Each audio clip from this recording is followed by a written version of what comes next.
در همین مردمی جمهوری ما همین عادت شده است که پیش از ماه شریف رمضان و تا تمام شدن او نرخ نوا بلند میشه. از چه سبب باشد من نمیدونم.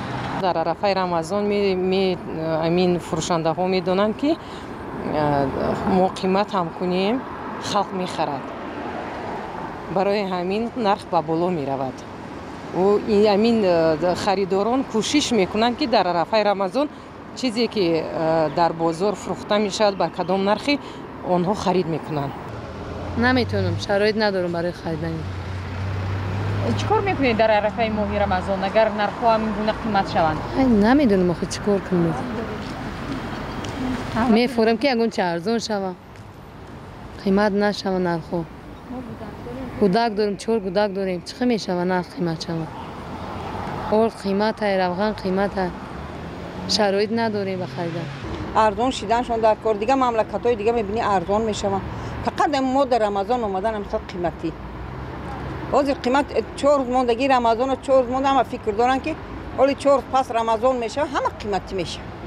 همه در فکر، همه در وقت ندارم مخی. ماه شریف رمضان چی دست بجای که ارزانش کنه یک گوشت 42 سوم بوده، این میروز من پرسیدم 48 سوم نمیگه نرخ گوشت در بوی بازار نه خو همه خیلی کنه آدمای کم بغل بجای که ارزان کنه مسلمان دا اوه چی گیرن نمیدونم چه خیلی کنن مجبورن همه چی کنن دا چه خیلی کنن با بودجه همه این ضرر آوره، همه چی یک برابر دو برابر قیمت میشه. شما همین حالو در بازارها مشاهده کردید؟ در بازارها مشاهده میشه، در مغازین‌ها هم در همه جاهای سودا مشاهده میشه. حکومت جمهوری را لازم است که این مسئله رو به دوش خود گرفته این را نظارت دارد.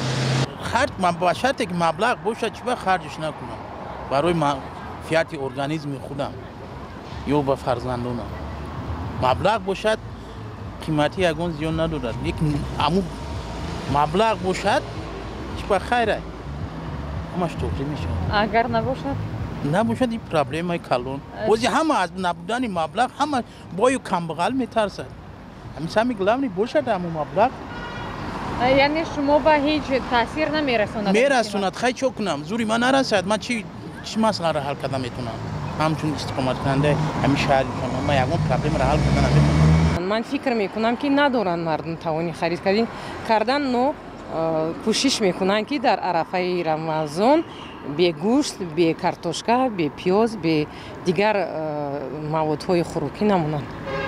نه حکومت شهر بیا نظارت کنن، باید بینا نرخ نوای بینا که این پاتالوکی باولوکی کنن، باید جریمه کنن، قطعشون کنن. من نمیدونم این همین ماه شریف رمضان بشه قیمت که بجای که خیرشون زیادتر شود در برات دارم عثمان میبردونن.